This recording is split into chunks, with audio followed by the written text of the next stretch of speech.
Imagine walking home from school on a normal September afternoon. The air is warm, the road is quiet, and you're just a teenager thinking about homework or what's for dinner.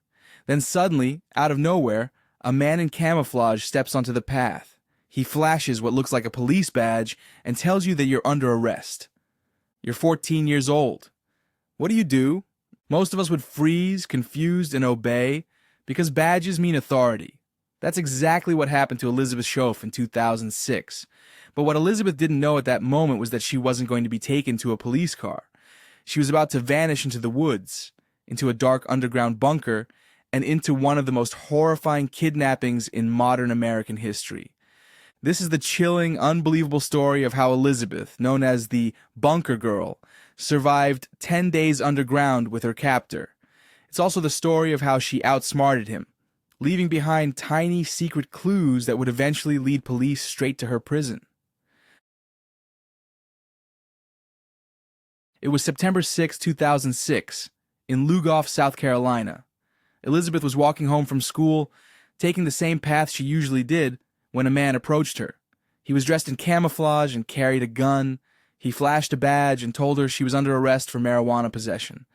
Elizabeth was shocked. She didn't even use drugs. But she was 14, and when someone shows you a badge and a weapon, you don't argue. She followed.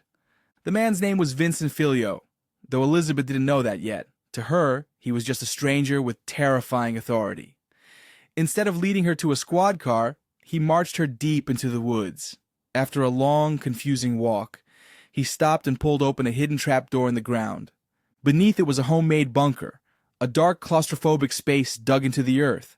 Inside were crude supplies, a bed, chains, and weapons. This was no accident. Vincent had planned this. He had spent months preparing. And now, Elizabeth was trapped. The bunker was small and suffocating. The walls were lined with dirt, wood, and sheet metal. There was barely enough room to move. It smelled of earth, sweat, and fear. Vincent chained Elizabeth by the neck to prevent her from escaping. He kept her underground, only letting her out briefly under his control. He told her lies to keep her compliant, that he had planted explosives in the bunker, that the woods were rigged with traps, that police would never find her. But Elizabeth was sharp. While many might have broken down, she stayed calm. She studied Vincent, noticing his routines, his weaknesses, his patterns. She knew the only way to survive was to think, and she did. While trapped in the bunker, Elizabeth realized she couldn't just wait for rescue. She had to help create her own escape. So, whenever Vincent let her out or took her to a slightly less guarded area, she left tiny clues behind. She pulled strands of her hair out and dropped them where searchers might pass. She broke twigs and left footprints in the dirt. Anything she could do, silently, to say, "I was here." Inside the bunker, she also memorized every detail. How far she had walked, what the bunker looked like, the sounds outside. She was creating a mental map, waiting for the moment she could act on it. Vincent thought he had built the perfect prison, but Elizabeth was already chipping at its walls in secret. Meanwhile, back in Lugoff, Elizabeth's family and community were in panic. She had vanished without a trace. Police launched a massive search, scouring the woods, questioning neighbors, following dead-end leads. At first, investigators feared the worst. Maybe Elizabeth had been killed, but there was no body, no evidence. Days turned into a week. The family was desperate. Hope was slipping away. And that's when Elizabeth made her most daring move yet. Vincent wasn't just a kidnapper. He was paranoid. He kept Elizabeth chained, but sometimes he gave her more freedom inside the bunker. He let her use his phone, thinking she was too scared and too isolated to try anything. He was wrong. Elizabeth asked to send a text message. Vincent, overconfident, allowed it. She carefully crafted a message that sounded normal enough to not alert him, but suspicious enough that her family would know something was wrong.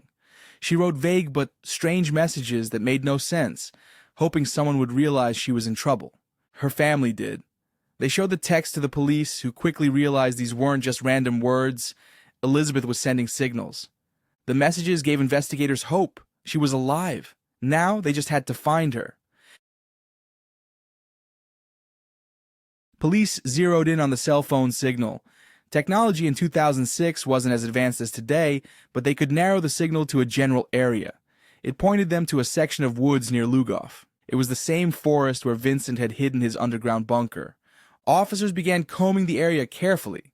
They looked for anything unusual: disturbed dirt, a patch of ground that didn't look right, an odd mound, and then they found it. A strange covered entrance camouflaged with branches and leaves. The trap door to Vincent's bunker. On September 16, 2006, after 10 days of captivity, Elizabeth's nightmare ended. Police stormed the bunker and pulled her out. She was weak, dirty, and traumatized, but she was alive. Vincent was arrested immediately. When investigators looked inside the bunker, what they found was chilling: chains, supplies, weapons. He had built a dungeon designed to hold Elizabeth for months or years.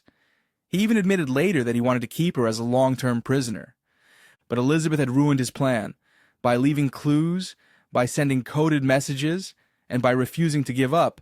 She had outsmarted her captor. The community was stunned. The story made national headlines. Elizabeth became known as the Bunker Girl, but to many she was something else: a survivor. Vincent was charged with kidnapping, sexual assault, and multiple other crimes. He was sentenced to 10 years in prison, a sentence many felt was far too short for the horror Elizabeth endured. Elizabeth herself struggled in the aftermath. The trauma of being kidnapped at 14 never truly fades, but she also became an example of courage and intelligence under unimaginable pressure. Her quick thinking, her determination, and her ability to leave behind clues saved her life. The case of Elizabeth Shoaf is terrifying because it shows how ordinary life can suddenly fracture into nightmare. She wasn't in a dangerous city alley or traveling abroad. She was a kid walking home from school, and yet she ended up chained in a bunker in the woods. It's also chilling because of Vincent's planning. He didn't stumble into this crime. He prepared, he built a bunker, he lured Elizabeth with a fake badge. He had thought about every detail except for one: Elizabeth's strength. And that's why her story matters. It's not just about the horror of what she went through, it's about the quiet, steady bravery that turned her from a victim into her own rescuer. The world knows her as the Bunker Girl. But really, Elizabeth Shoaf is something much more powerful. The girl who left clues. The girl who thought when most people would panic. The girl who survived. Because in the end, her greatest weapon wasn't strength or force. It was her mind. And that mind is what turned a hidden bunker in the woods from a permanent prison into a crime scene. That is the strange, dark, and chillingly true story of Elizabeth Shoaf, the teenager who used secret clues to escape a nightmare and outwit the man who thought he could bury her alive. As always, visit us at readtherealstory.com for more true crime tales, mysteries, and chilling stories you won't find anywhere else.